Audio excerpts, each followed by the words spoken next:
नमस्कार। इसरो के इस महाअभियान से जुड़ने के लिए आप सादर आमंत्रित हैं। मैं पद्मदेव मिश्रा अपने को होस्ट श्रीमती आरुषि सेठ के साथ आप सभी को और देश विदेश से जुड़े सभी दर्शकों का हार्दिक अभिनंदन और स्वागत करता हूं। 23 अगस्त 2023 आज की शाम इसरो के वैज्ञानिकों और सभी अंतरिक्ष वैज्ञानिकों के साथ लैंडर मॉड्यूल को चंद्रमा के सतह पर उतरने के ऐतिहासिक पलों को देखने के लिए तैयार और उत्सुक हैं। जी हाँ, इसरो के गौरवपूर्ण इतिहास में एक और अध्याय जुड़ने जा रहा है और आज हम सब लोग इसके साक्षी बनेंगे। आप ये सारे विजुअल्स अपने स्क्रीन पर इसरो के मिशन ऑपरेशन कॉम्प्लेक्स यानी मॉक्स से देख रहे हैं, जो कि बेंगलुरु में स्थित telemetry tracking and command network ISTRAC से प्रसारित किया जा रहा है। ये विजुअल्स आपको पावर डिसेंट के काउंटडाउन और उस पथ को प्रदर्शित कर रहा है जिस पे चलकर लैंडर आज चंद्रमा के साउथ पोल पे सेफ और सॉफ्ट लैंडिंग करेगा। आपको ध्यान दिला दूं, इस समय हम लोग पावर डिसेंट शुरू होने से लगभग 22 मिनट दूर हैं। जो दर्शक थोड़ी देर से जुड़े हैं उनकी जानकारी के लिए बता दें, आप लोग इस ऐतिहासिक पल को इसरो के ऑफिशियल वेबसाइट, फेसबुक, ट्विटर और यूट्यूब पे भी देख सकते हैं। Honorable dignitaries, delegates, scientists, media personnel, and dear viewers, a very good evening to all of you. We at ISRO welcome you to the live coverage of India's prestigious Chandrayaan-3 mission's landing event on the lunar surface. These are the visuals from Mission Operation Complex at ISRO's Telemetry Tracking and Command Network, ISTRAC, situated in Namma, Bengaluru, Karnataka. I, Arushi Seth, and my colleague, Dr. Padamdeo Mishra, are your hosts for the evening and shall accompany you on the journey of the landing event from powered descent start to touchdown. Today, we shall be witnessing the final phase of the critical and most technologically challenging mission operations of Chandrayaan-3, wherein the lander module will be making a safe and soft landing on the surface of the moon. These display screens show the countdown to the power descent start as well as the path that will be followed by the lander module. We are 18 minutes away from the commencement of power descent. India is at the brink of creating history as we all await with bated breath to witness the landing on Moon's south polar region.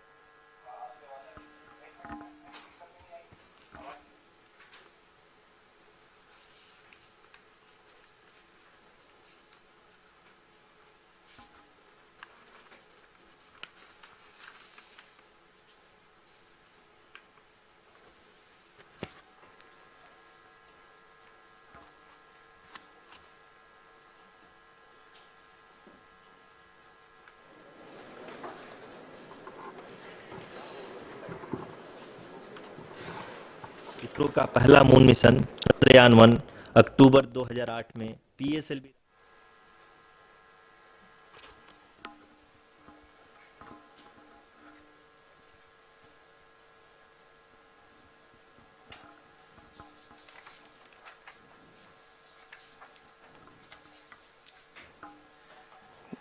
धन्यवाद आरुषि। अगर मैं सही मायने में कहूं तो अंतरिक्ष का कोई भी मिशन हो और चाहे किसी भी देश के द्वारा संचालित किया जा रहा हो, इसरो मिशन की निश्चितता और अनिश्चितता के बीच बहुत ही महीन अंतर होता है, जिससे कि एक मिशन सफल या असफल होता है। लेकिन ना हम थके ना हम हारे। हमने पिछली कमियों को सुधारते हुए आज पूरी तरह से आश्वस्त किया है कि लैंडर मॉड्यूल निश्चित तौर पे चंद्रमा के सतह पर सेफ और सॉफ्ट लैंडिंग करेगा। सभी दर्शकों के जानकारी के लिए अब हम इसरो के अब तक के सभी लूनर मिशंस को संक्षिप्त विवरण प्रस्तुत करेंगे। जी हाँ, इसरो का पहला मून मिशन चंद्रयान-1 अक्टूबर 2008 में पीएसएलवी रॉकेट के द्वारा सफलतापूर्वक प्रक्षेपित किया गया था। चंद्रयान-1 ने चंद्रमा के सतह पर पानी की खोज करके पहले ही इतिहास रच चुका है। यही कारण है कि आजकल विश्व के तमाम अंतरिक्ष वैज्ञानिक और स्पेस एजेंसियां चंद्रमा को और करीब से जानने के लिए उत्सुक दिख रही हैं। अगर हम बात करें चंद्रयान 2 की, जो इसरो का दूसरा मिशन है, जुलाई 2019 में इसरो के सबसे ताकतवर रॉकेट LVM-3 द्वारा सफलतापूर्वक प्रक्षेपित किया गया था और आज भी लगभग 4 साल बाद यह चंद्रमा के 100 किलोमीटर के सर्कुलर ऑर्बिट में घूमते हुए बहुत ही उत्तम क्वालिटी का डेटा प्रदान कर रहा है। मिशन के प्रारंभ में इसकी आयु 1 साल निर्धारित की गई थी, परंतु LVM-3 द्वारा बहुत ही सटीक इंजेक्शन और मिशन मैनेजमेंट की वजह से चंद्रयान 2 काफ़ी लंबे समय तक कार्यरत रहेगा। अब तक चंद्रयान 2 चंद्रमा के लगभग सभी भागों का चित्र ले चुका है। इसका एक बहुत ही महत्वपूर्ण पेलोड OHRC यानी कि ऑर्बिटर हाई रेजोल्यूशन कैमरा विश्व का सबसे बेहतरीन कैमरा है, जो कि चंद्रमा की सतह का लगातार पिक्चर भेज रहा है। अब मैं ROC जी से निवेदन करूंगा कि वो आप लोगों को इसरो के वर्तमान मिशन चंद्रयान 3 के बारे में बताएं। अभी आपने मिश्रा जी के द्वारा सुना इसरो के अब तक के लूनार मिशंस का विवरण। अब चलते हैं towards Chandrayaan 3, the follow-up mission of Chandrayaan 2, which has been designed to accomplish our mission goals. The primary objective of Chandrayaan 3 mission is the demonstration of safe and soft landing on the lunar surface.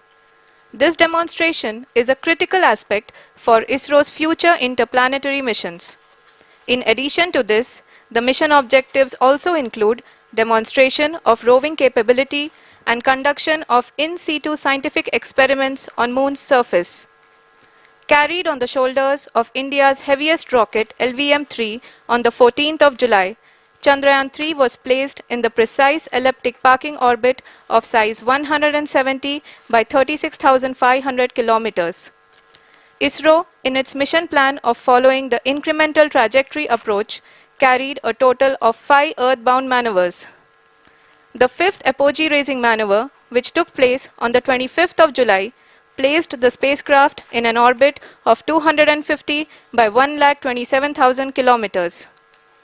At the early hours of 1st August, the translunar injection was carried out, after which the composite module began the final leg of its long journey of nearly 3,84,000 kilometers for its rendezvous with the Moon. The TLI was a key step in the mission, enabling the spacecraft to escape Earth's gravitational pull and travel to the Moon. An orbit of 288 by 3,69,328 kilometers was achieved at the end of the translunar injection. जी हाँ, translunar injection किसी भी interplanetary mission के लिए बहुत ही आवश्यक परंतु कठिन operation होता है। इस सफल मैन्यूवर के बाद चंद्रयान 3 पृथ्वी से दूर निकलकर चंद्रमा के प्रभाव क्षेत्र में एक हाइपरबोलिक ट्रेजेक्टरी के द्वारा पहुंचाया गया। पुनः 5 अगस्त 2023 को लूनर ऑर्बिट इंसर्शन के द्वारा चंद्रयान 3 को 160 किलोमीटर के पेरीलून और 18,000 किलोमीटर के अपोलून के साथ चंद्रमा के इलिप्टिकल ऑर्बिट में स्थापित कर दिया गया। TLI के तरह LOI भी एक बहुत जटिल ऑपरेशन होता है। इसमें हमें यह ध्यान देना आवश्यक होता है कि उपग्रह के वेगमान को एक निश्चित बिंदु से घटाया जा सके, अन्यथा उपग्रह चंद्रमा के प्रभाव क्षेत्र से बाहर निकल जाएगा। LOI के सफलतापूर्वक परिचालन के बाद चंद्रयान 3 की कक्षा को 4 बार और परिवर्तित किया गया। इस दौरान चंद्रमा की अधिकतम ऊंचाई को घटाकर 160 किलोमीटर कर दिया गया। इस पूरी प्रक्रिया में प्रपल्सन मॉड्यूल का लगभग 755 किलोग्राम ईंधन का उपयोग हुआ और चंद्रयान 3 के वेगमान को लगभग 850 मीटर प्रति सेकंड कम कर दिया गया। लैंडर मॉड्यूल को लगभग 150 किलोमीटर के सर्कुलर ऑर्बिट में स्थापित करने के बाद 17 अगस्त 2023 को प्रपल्सन मॉड्यूल से अलग कर दिया गया। पुनः लैंडर मॉडल के ऑर्बिट को 2 डीबूस्ट मैन्यूवर्स के द्वारा 150 किलोमीटर के सर्कुलर ऑर्बिट से घटाकर 25 गुणे 130 किलोमीटर के एलिप्टिकल ऑर्बिट में स्थापित कर दिया गया। इस दौरान यह भी सुनिश्चित कर दिया गया कि 800 न्यूटन के चारों थ्रोटेबल थ्रस्टर्स पावर डिसेंट के समय किसी भी चुनौती का सामना कर सकें। लैंडर मॉड्यूल इस ऑर्बिट में 4 दिन तक चंद्रमा की परिक्रमा करता रहा ताकि इसके सभी सब सिस्टम को पावर डिसेंट से पहले कार्यात्मक रूप से वेरीफाई और वैलिडेट किया जा सके। इस दौरान चंद्रयान 2 और लैंडर मॉड्यूल की आपस में बातचीत भी हो चुकी है।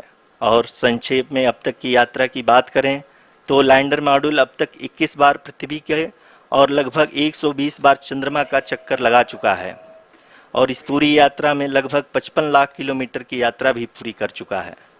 अब तक के इस पूरे अभियान में यह भी सुनिश्चित किया गया कि सारे ऑर्बिट मैन्यूअर्स इस प्रकार किए जाएं कि लैंडिंग साइट पावर डिसेंट की शुरुआत से ही लैंडर के ऑर्बिटल प्लेन में बना रहे।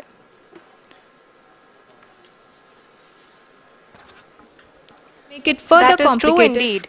We have arrived at the crucial juncture wherein the orbit plane contains the desired landing site at the start of powered descent. We are also happy to announce that live images from the Chandrayaan-3 lander imager camera is being received continuously. The demonstration of soft landing on the moon's surface is no ordinary feat due to the innumerable challenges and complexities involved. The lander velocity has to be killed from nearly 6,048 kilometers per hour without any aid from the thin and tenuous moon's atmosphere. The lunar dust at the time of landing and the craters and boulders scattered over the moon's surface make it further complicated to achieve this. The new and improved Chandrayaan-3 design has been built after envisaging all the scenarios which the lander module can encounter. With several software improvements, provision for full-level redundancies, a plethora of special tests, namely the integrated hot test, integrated cold test, and lander leg drop tests were carried out for the lander module. The success of these tests has provided great confidence in the performance of all the onboard sensors, propulsion system, and associated guidance, control, and navigation algorithms. The key findings during the tests have enabled to improve the overall system performance. The largely unexplored south pole of the moon has been chosen as the intended landing site since there is a possibility of finding ice and other minerals which would be vital resources for future explorers. Apart from continuing investigations pioneered by Chandrayaan-1 and Chandrayaan-2, the Chandrayaan-3 mission will also provide invaluable data to the science community around the world. Let us give our viewers a glimpse on the configuration of Chandrayaan-3 mission.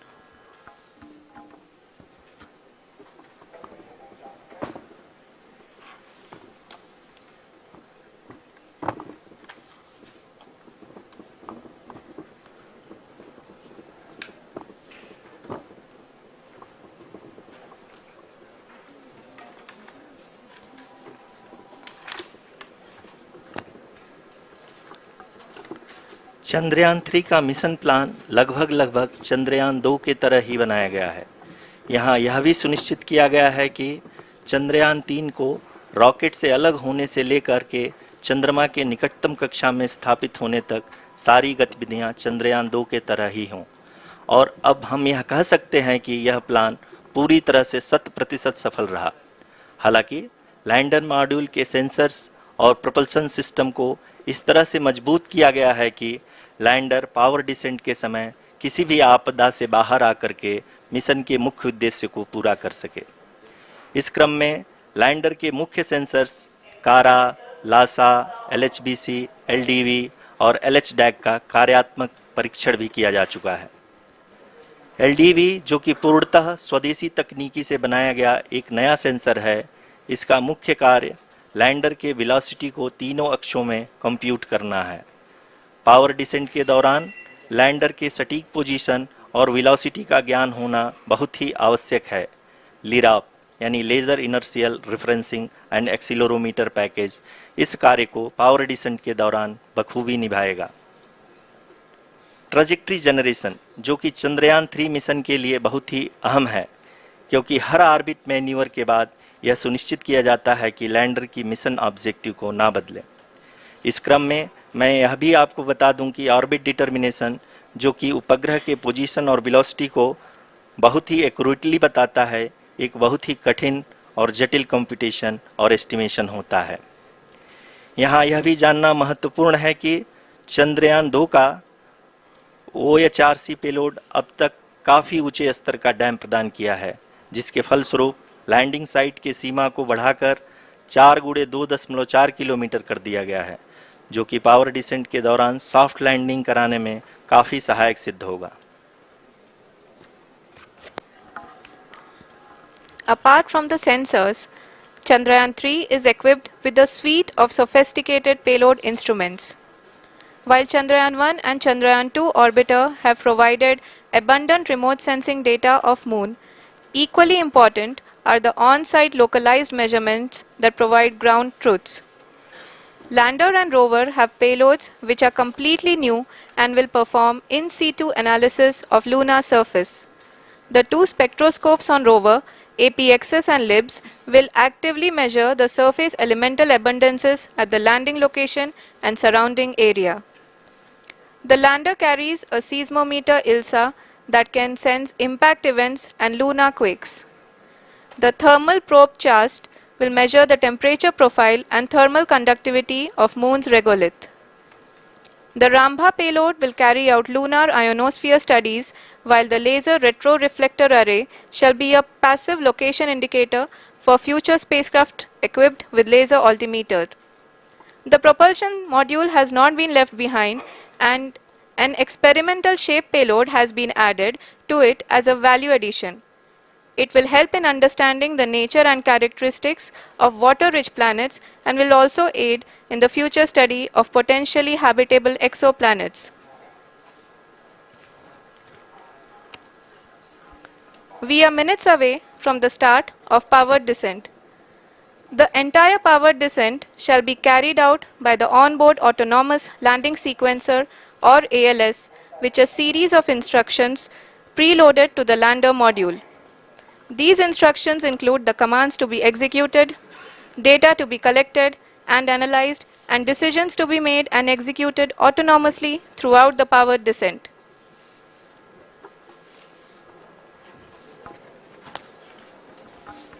जी हाँ, अब हम power descent के बहुत ही करीब आ चुके हैं। हम आपको बताते चलें कि पावर डिसेंट को कुल 4 चरणों में बांटा गया है। सबसे पहले आता है रफ ब्रेकिंग फेज, जिसमें लैंडर की ऊंचाई को चंद्रमा की सतह से 30 किलोमीटर से घटाकर 7.4 किलोमीटर कर दिया जाएगा। इस पूरी प्रक्रिया को पूरा करने में लगभग 11.5 मिनट लगेगा और इसका समानांतर वेग 1680 मीटर प्रति सेकंड से घटाकर 358 मीटर प्रति सेकंड हो जाएगा। We have continuous flow of lander telemetry data from ISRO's Deep Space Network IDSN-32 located in Belalu, Bengaluru.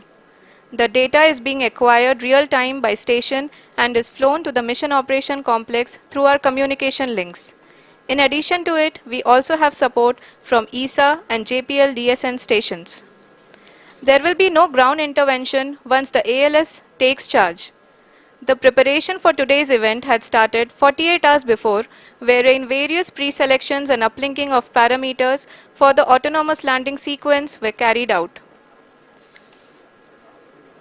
The whole descent is divided into 4 phases: the rough braking phase, the attitude hold phase, fine braking phase, and the local navigation phase or the terminal descent phase.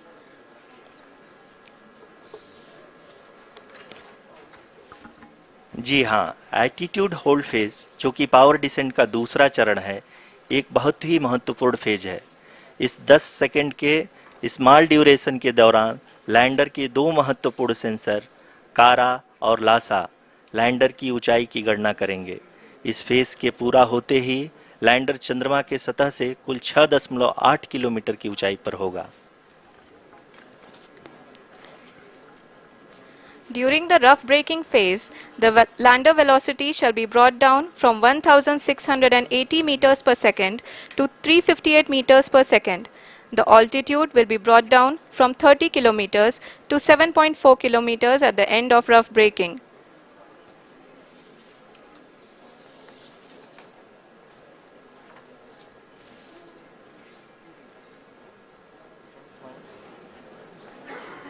Currently, we can see the scientists are analyzing the lander data.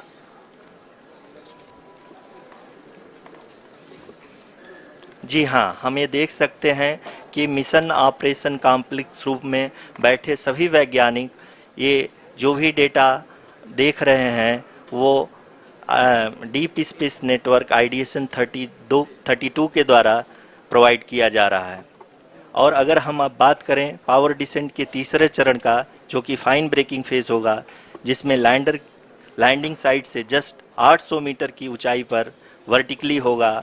इस चरण को पूरा होने में लगभग 3 minute लगेंगे और इस चरण के पूरा होते ही लैंडर की वेलोसिटी लगभग शून्य हो जाएगी।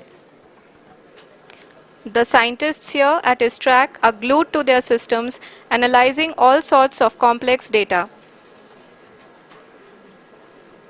We are very close to the powered descent, to the start of the powered descent phase.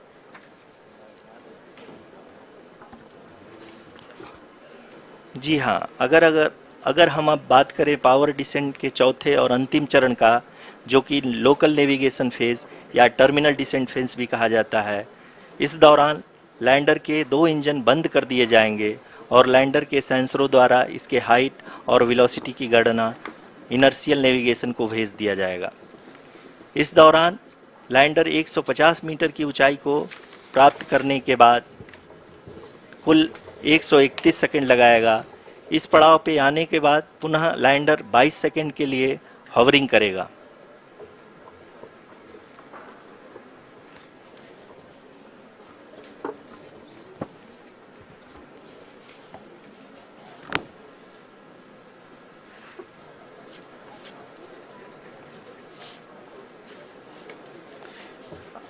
आप इस समय अपने स्क्रीन पे मिशन ऑपरेशन कॉम्प्लेक्स में बैठे सभी मान्यगणों को देख सकते हैं, जो कि बहुत ही उत्सुकता के साथ टेलीमेट्री डेटा को देख रहे हैं। अभी हम लोग पावर डिसेंट शुरू होने से जस्ट कुछ ही पल दूर हैं।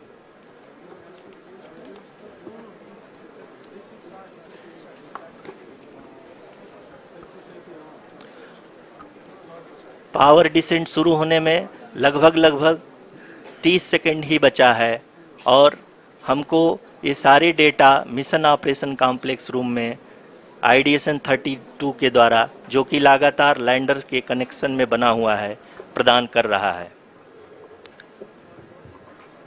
Dear viewers, the pivotal power descent has begun and the lander module is propelling towards the moon's surface along the intended trajectory.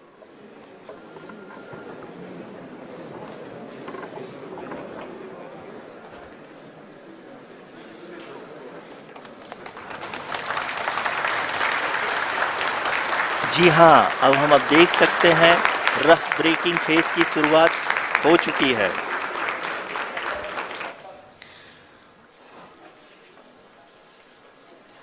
During this rough braking phase, the lander velocity shall be brought down from 1680 meters per second to 358 meters per second. The altitude will be brought down from 30 kilometers to 7.4 kilometers at the end of rough braking. All this in the duration of 690 seconds or 11.5 minutes. Currently, the Laser Inertial Reference and Accelerometer package (LIRAP) is aiding in the navigation. जी हाँ, अभी आप अपनी screen पे देख सकते हैं कि lander अब तक कुल 191 किलोमीटर हॉरिजेंटल दिशा में चल चुका है और अभी तक इसकी वेलोसिटी लगभग 31 किलोमीटर बनी हुई है।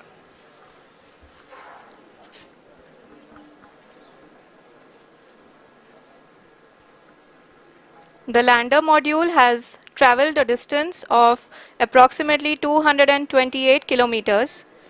The complete downrange that will be traveled during this phase shall be nearly 713.5 kilometers.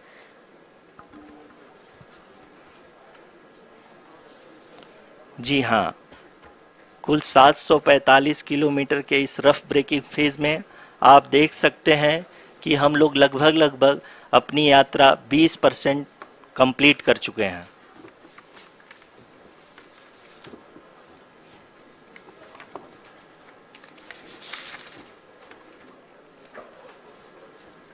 Power descent की यह शुरुआत हम कह सकते हैं कि बहुत ही सटीक और सधी हुई है, जिसमें लैंडर अपने वेगमान को अनुमानित तरीके से घटा रहा है।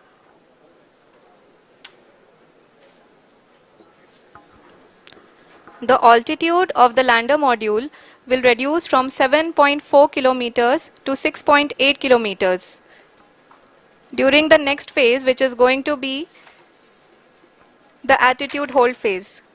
We can currently see that the altitude of the lander module is nearly 31 kilometers. Arushi, अभी हम इस ग्राउंड रेस को देखते हुए कह सकते हैं कि रफ ब्रेकिंग फेज की शुरुआत बहुत ही अच्छे तरीके से हुई है। आप ये देख सकती हैं कि जो भी प्रोजेक्टेड ग्राउंड रेस है उसी पे अपना लैंडर मॉड्यूल आगे चलते हुए बढ़ रहा है। अभी तक ये देखा जा सकता है कि लैंडर मॉड्यूल लगभग 370 किलोमीटर क्षैतिज दिशा में चल चुका है। The mission operations team is analyzing the data. We can all see the seriousness and the concentration with which each and every parameter of the lander module is being analyzed. The performance so far seems to be nominal. जी आरुषि, चूंकि ALS activate किया जा चुका है इसलिए ground से कोई commanding नहीं की जा रही है। इस दौरान आपके स्क्रीन पे सारे डेटा इसरो के डीप स्पेस नेटवर्क से रियल टाइम में आ रहे हैं। इस मिशन में सेकेंड और थर्ड ऑर्डर गाइडेंस पॉलिनोमियल का प्रयोग हुआ है, जो कि इनर्शियल थ्रस्ट और एंगल के हमेशा सुनिश्चित करेगा। During the entire descent, there is no ground intervention as the ALS has taken charge. The preparation for today's event had started nearly 48 hours before, wherein various pre-selections and uplinking of parameters were done. We can see that the vertical velocity of the lander module has been brought down. It is continuously coming down. And the ALS had already been initiated 1 hour before the scheduled time of the power descent start. Following this, the throttleable engine electronics module, the TECM, was switched on and lander was oriented to the favorable attitude. जी हाँ, आप अपने screen पे देख सकते हैं कि lander module जिसकी शुरुआत में वेलोसिटी 1680 मीटर पर सेकंड थी, लगभग 1150 मीटर पर सेकंड हो चुकी है, जो कि एक बहुत ही मैजेस्टिक शुरुआत कही जा सकती है इस रफ ब्रेकिंग फेज के लिए।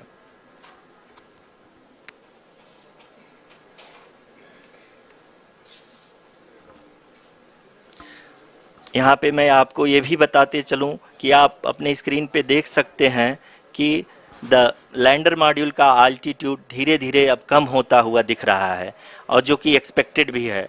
अभी हम बात करें करंट अल्टीट्यूड की, तो जो कि 28.6 किलोमीटर के आसपास है। आप स्क्रीन पर ये भी देख सकते हैं Chandrayaan 3 lander imager display. The lander imager is continuously taking photographs of the moon's surface, and that is also being streamed here. Currently the horizontal velocity has been brought down and the distance traveled is 574 kilometers. The current altitude is 27 kilometers as can be seen on the screen. जी हाँ, करीब अपने आधे सफ़र को पूरा करते हुए इस rough breaking phase में लैंडर बहुत ही आगे की तरफ बढ़ते हुए अपनी ऊंचाई को घटा रहा है। अगर अब बात करें तो लैंडर की ऊंचाई चंद्रमा के सतह से लगभग 27 किलोमीटर से नीचे हो चुकी है, करीब 26.7 किलोमीटर के आसपास है। The next phase after the rough braking phase is the attitude hold phase, which will be for a duration of nearly 10 seconds. The lander will be oriented such that both the altimeters will be looking exactly towards the moon's surface. At the end of this attitude hold phase, height measurement update to navigation system will be given from the laser and car band altimeters. Currently we are in the middle of the rough braking phase. जी हाँ, अगर हम ध्यान से देखें तो लगभग 8 minute की यात्रा के बाद लैंडर अपनी हॉरिजेंटल वेलोसिटी को लगातार कम करते हुए अपनी ऊंचाई, अभी की ऊंचाई के समय 24 किलोमीटर की ऊंचाई प्राप्त कर चुका है।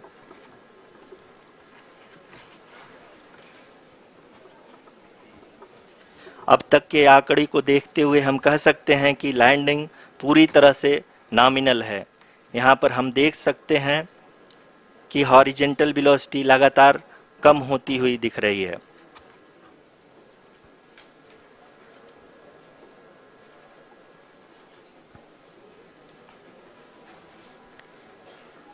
The altitude of lander from ground is currently 22 kilometer, which is again going to be coming down, and that is expected.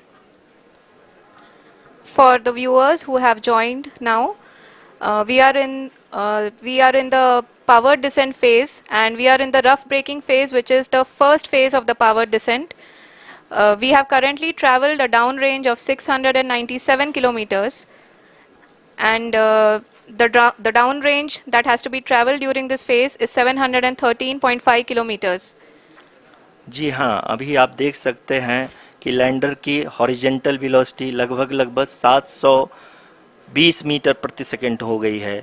लगभग हम ये कह सकते हैं कि 900 मीटर प्रति सेकंड वेलोसिटी को कम किया जा चुका है।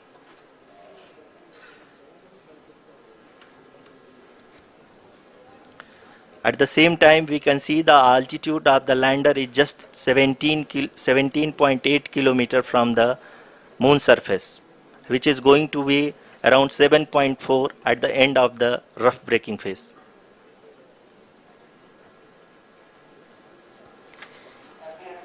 इस फेज के बाद हम जाएंगे towards the attitude hold phase, where we will be expecting sensor update from the laser and car band altimeters.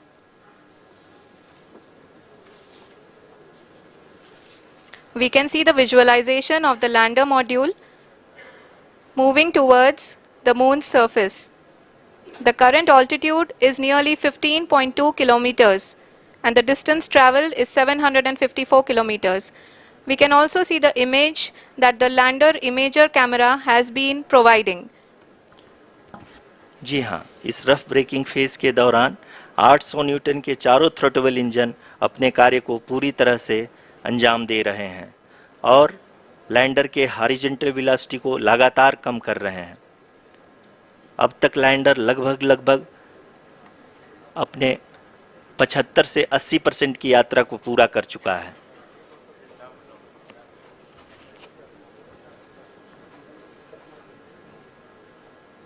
After the rough braking and the attitude hold phase, we shall be having the fine braking phase, which will continue for nearly 3 minutes.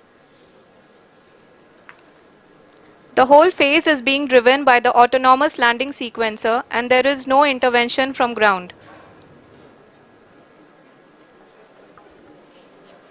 जी हाँ आरुषि, अभी आप अपनी screen पे देख सकती हैं कि जो करंट आल्टीट्यूड है चंद्रमा के सतह से लगभग 10 किलोमीटर के आसपास है। जी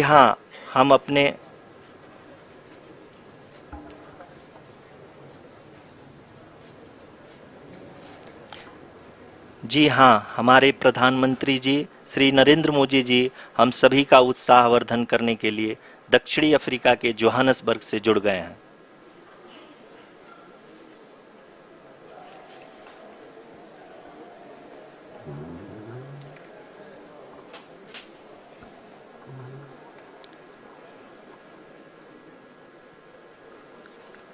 Yes, we are privileged to have with us Honorable Prime Minister of India, Shri Narendra Modi ji, who has joined us from South Africa's Johannesburg to encourage us.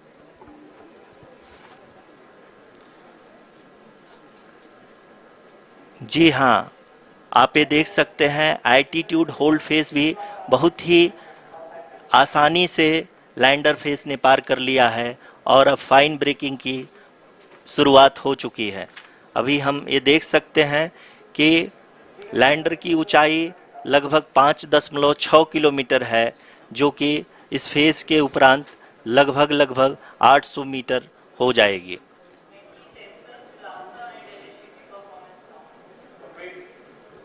We can hear from the mission operations team that the sensors are performing nominally, and we are currently in the midst of the fine braking phase, which is going to continue for 3 minutes, and the altitude is going to be reduced to nearly 800 meters at the end of this phase.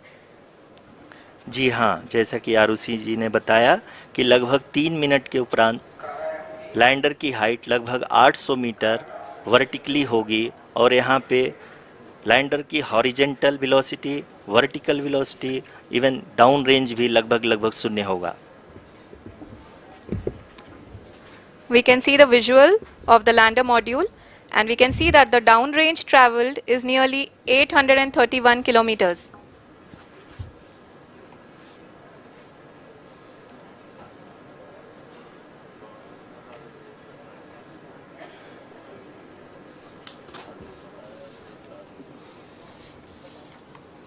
जी हाँ, आप अपनी screen पे देख सकते हैं कि lander की ऊंचाई अब चंद्रमा की सतह से लगभग 3 किलोमीटर से कम हो चुकी है। We are very close to the moon's surface, nearly 2.6 kilometers, as we can see.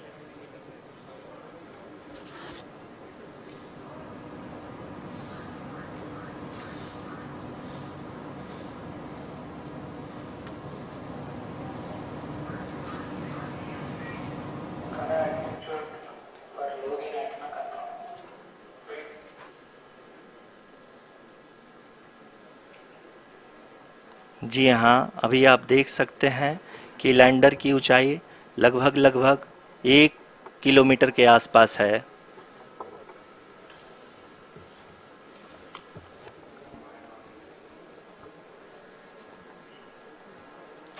We are nearing the final phase of the power descent, which is going to be the vertical descent phase or the local navigation phase.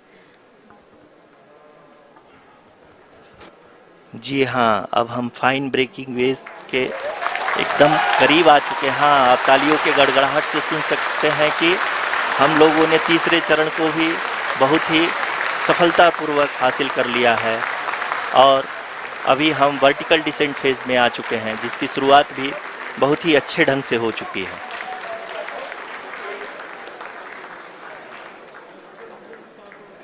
Lot of applause indicates that till now the performance has been nominal. We are in the vertical descent phase 1.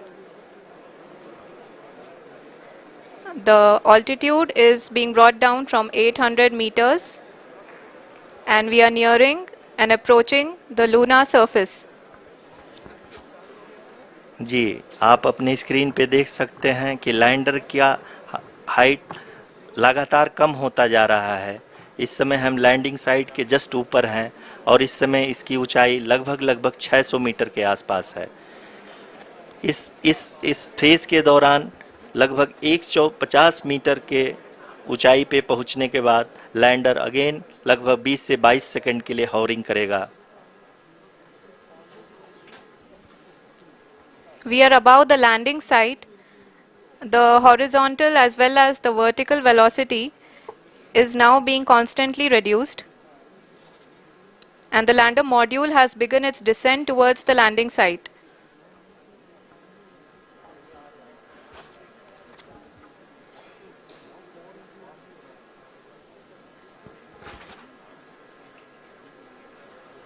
जी हाँ, आप अपने screen पे देख सकते हैं ये जो पथ निर्धारित किया गया है, लैंडर पूरी तरह से उसी को ही फॉलो कर रहा है। इस समय हम लगभग 200 मीटर की हाइट से भी कम आ चुके हैं।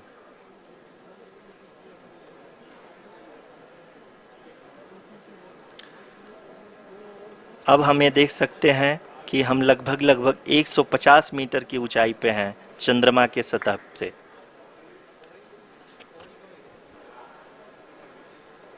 We are approaching the vertical descent phase 2, which will have the lander module hovering at nearly 150 meters above ji the हाँ। lunar surface. जी हाँ, आप इस तालियों के गड़गड़ाहट को सुन सकते हैं, जो कि सेकेंड हाइब्रिड फेज के कंप्लीट होने के बाद इन सारे वैज्ञानिकों के द्वारा की जा रही है।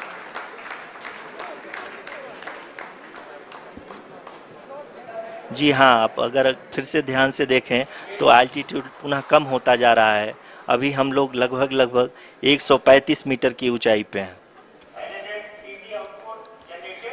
The sensors that are updating at this point are providing confirmation of the safety of the landing site. As expected, the retargeting is going on and this is a very good signature for the lander. अभी आप ये देख सकते हैं कि lander की ऊंचाई लगभग 65 मीटर के आसपास बची हुई है।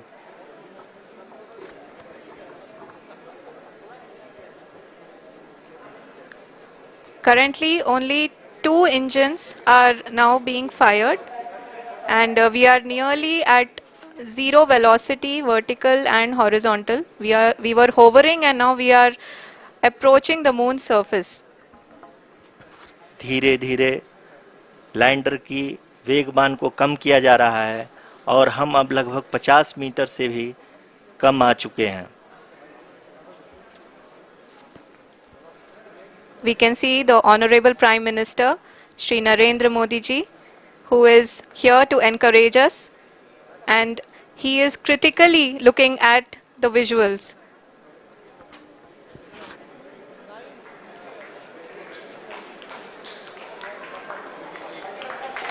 जी हाँ, आप अपनी स्क्रीन पे देख सकते हैं कि हम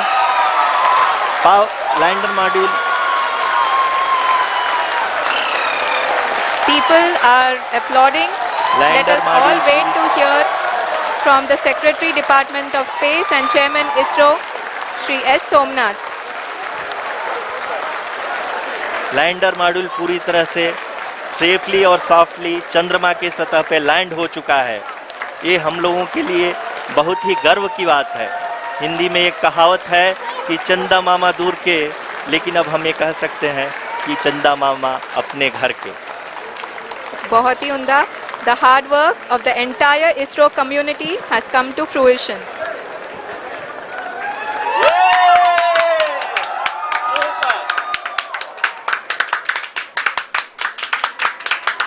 आदरणीय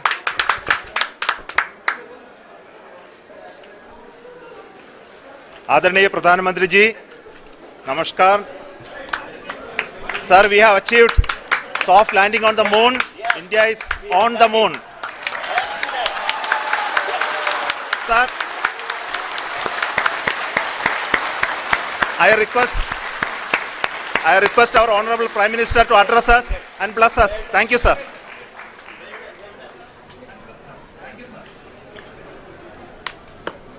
मेरे प्यारे परिवारजनों, जब हम अपनी आंखों के सामने ऐसा इतिहास बनते हुए देखते हैं तो जीवन धन्य हो जाता है। ऐसी ऐतिहासिक घटनाएं राष्ट्र जीवन की चिरंजीव चेतना बन जाती है। ये पल अविस्मरणीय है। ये क्षण अभूतपूर्व है। ये क्षण विकसित भारत के शंखनाद का है। ये क्षण नए भारत के जयघोष का है। ये क्षण मुश्किलों के महासागर को पार करने का है।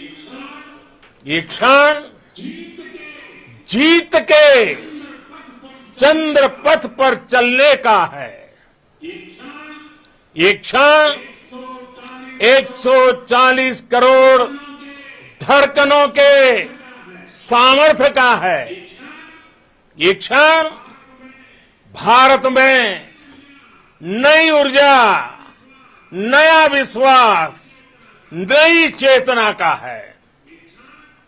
ये क्षण भारत के उदयमान भाग्य के आह्वान का है। अमृत काल की प्रथम प्रभा में सफलता की ये अमृत वर्षा हुई है। हमने धरती पर संकल्प लिया और चांद पर उसे साकार किया।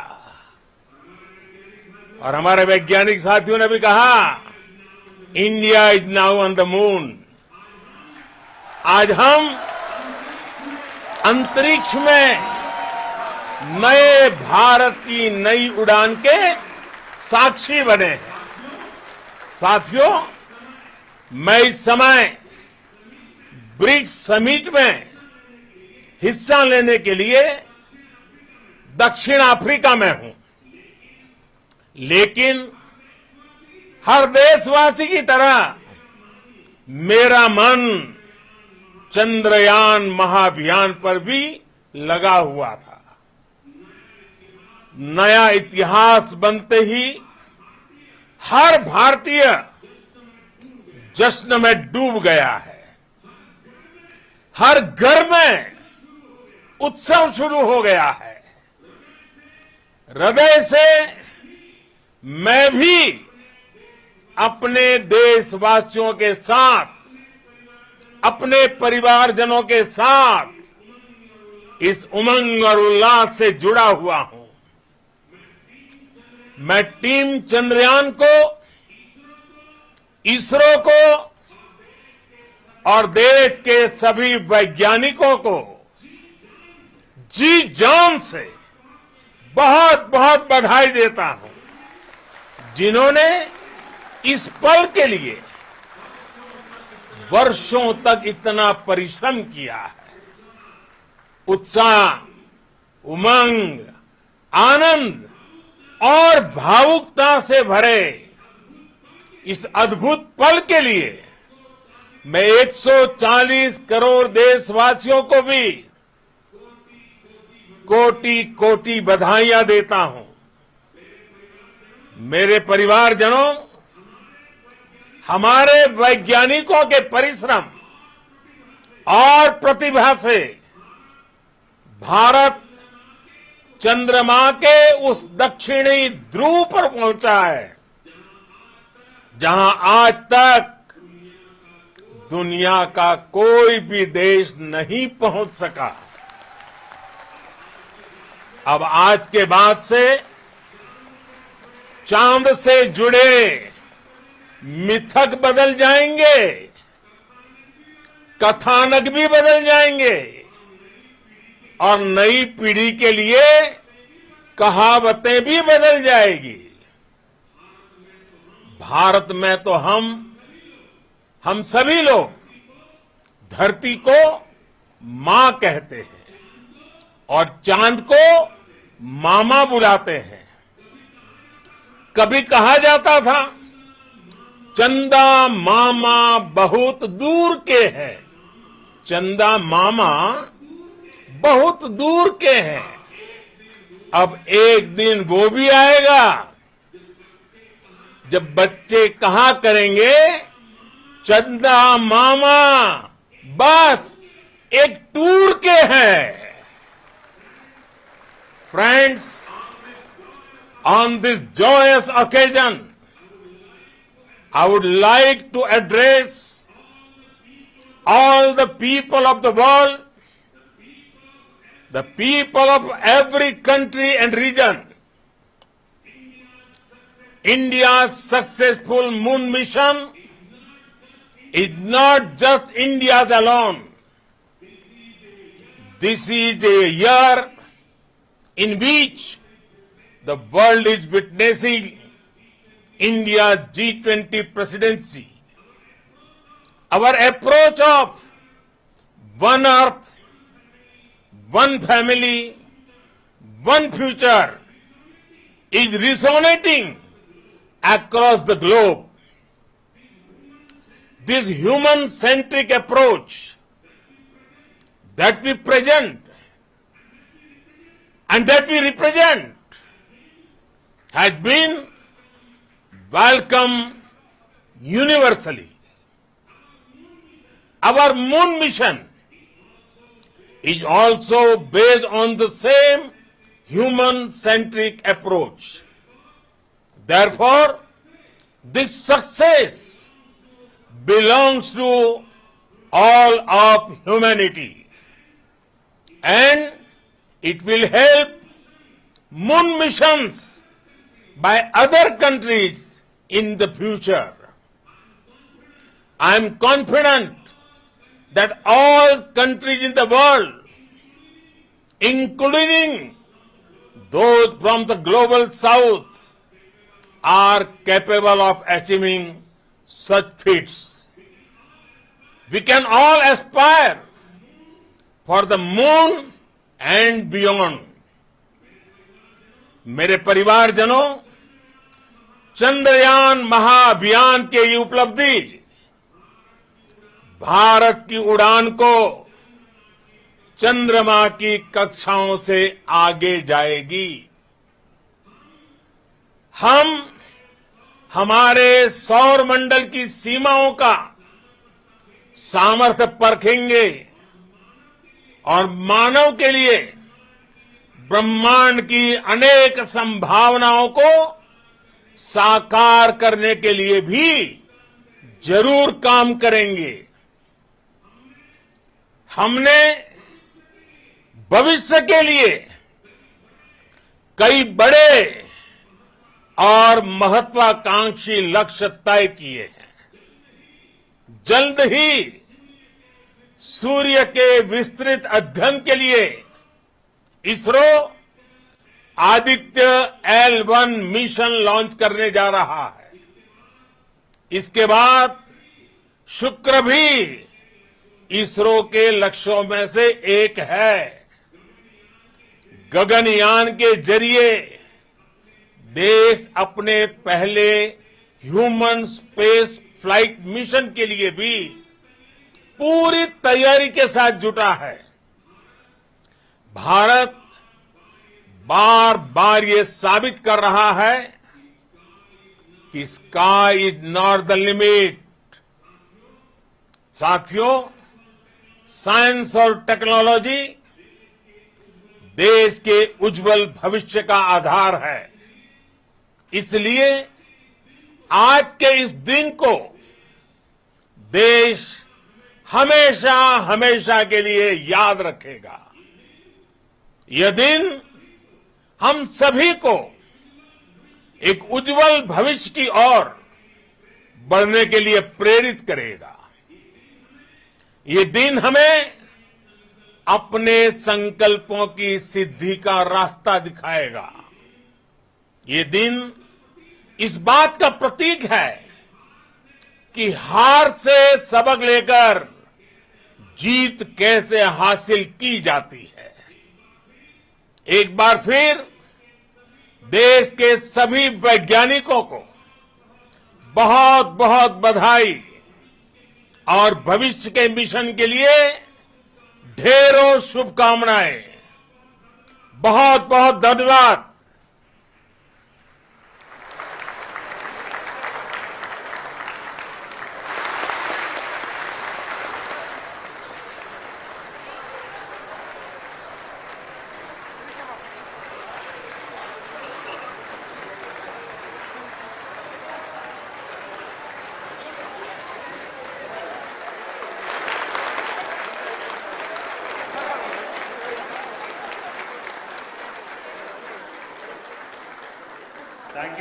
Thank you, Adaraniya Pradhan Mantri ji, for being part of our journey to this success.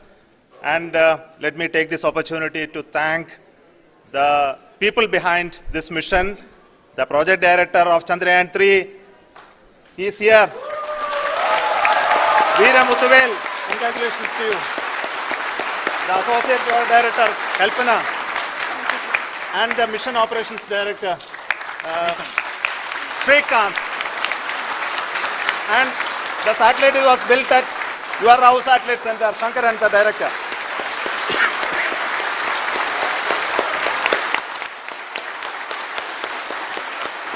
Thank you, sir.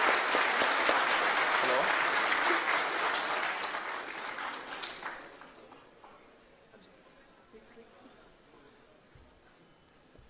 it's a great moment of happiness on behalf of team. It gives me immense satisfaction on achieving this goal as a project director of this mission. The entire mission operations right from launch till landing happened flawlessly as per the timeline, and we became the 4th country to demonstrate the soft landing onto the moon surface, and we became the first country to go to near to the south pole of the moon.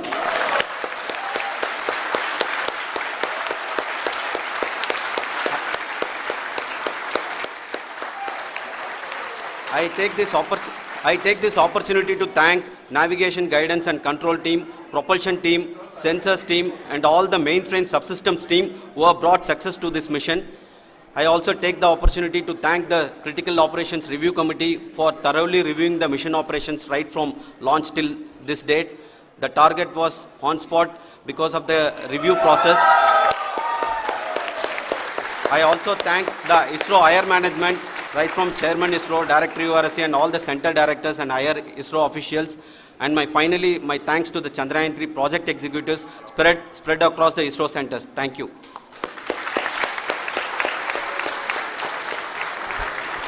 Mission Director Srikanth. It gives me an immense pleasure to be part of Chandrayaan-3 and acting as Mission Director.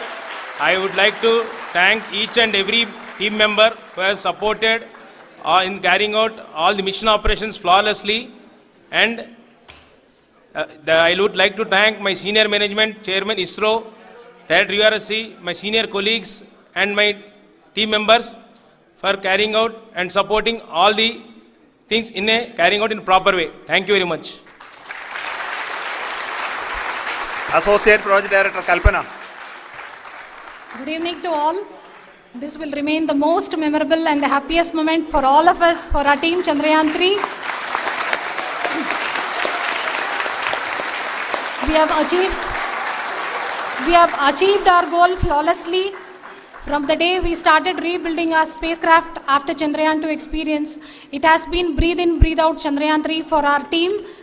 And starting from the reconfiguration to all the special tests and the simulations we have conducted meticulously, and this has been possible only because of our immense effort from our Chandrayaan-3 team, and of course with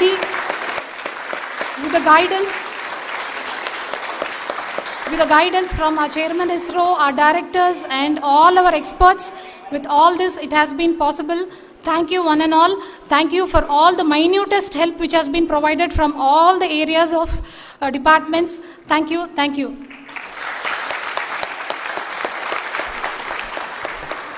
Now, Chandrayaan-3 is a result of the work done by thousands of scientists, engineers, our staff and industries and support team across ISRO and other places, other institutions.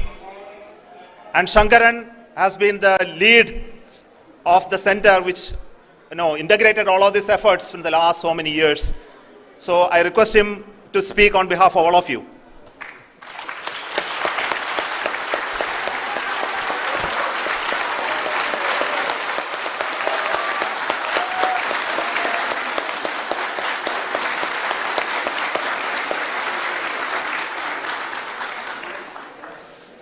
Thank you very much for the affection that has been displayed today now.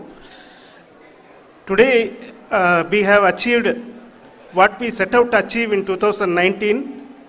It was delayed by about 4 years, but we have done it.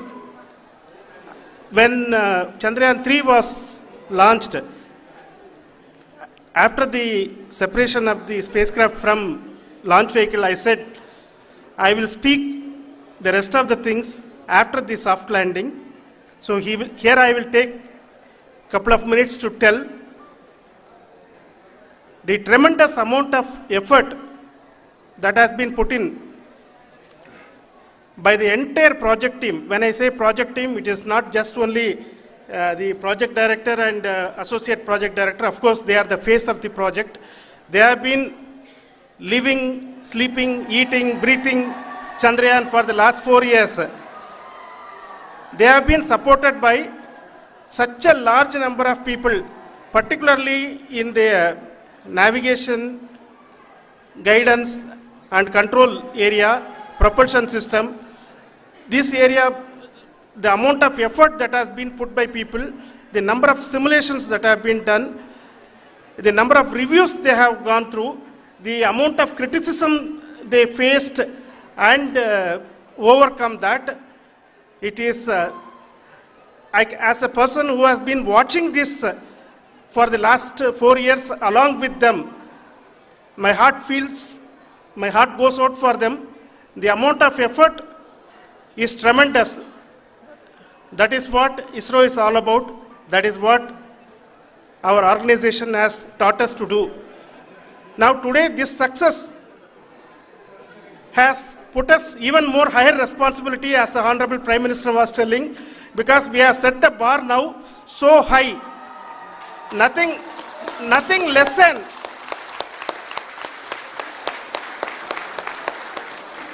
less spectacular than this is going to be inspiring for any of us in the future.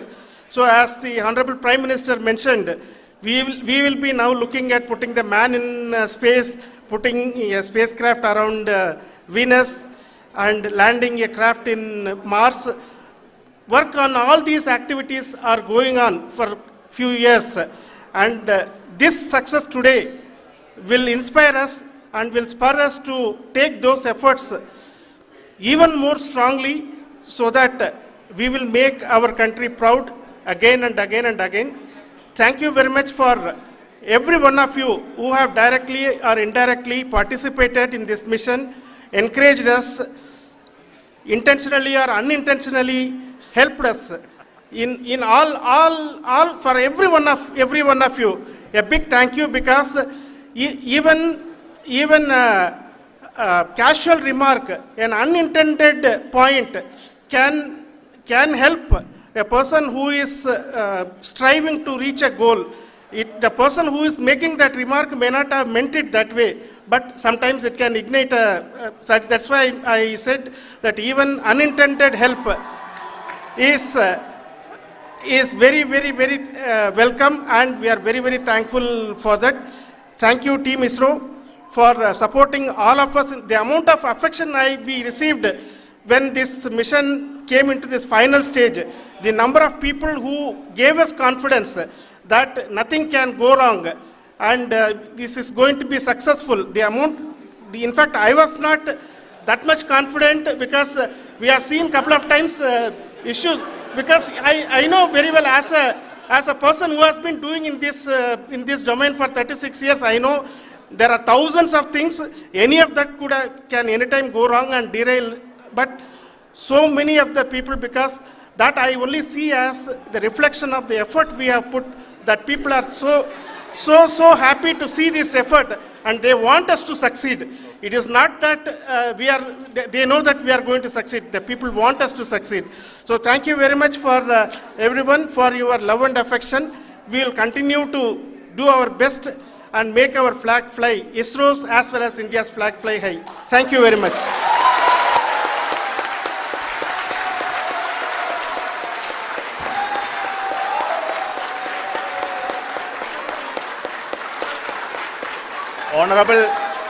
Honorable Prime Minister called me and conveyed his greetings to each one of you and your family, for the wonderful work you did in ISRO.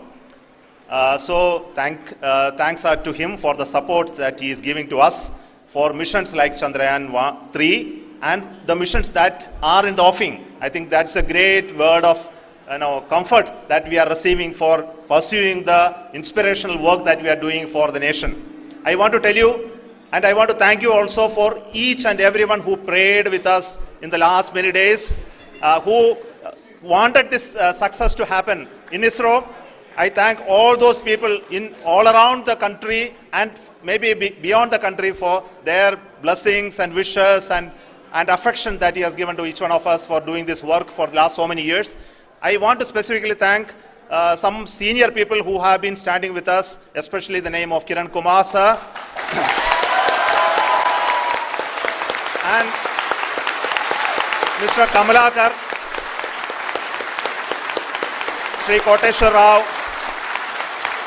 They have been helping so much. They were part of the team to help them to get the confidence and get the reviews done to ensure that nothing goes with any mistakes.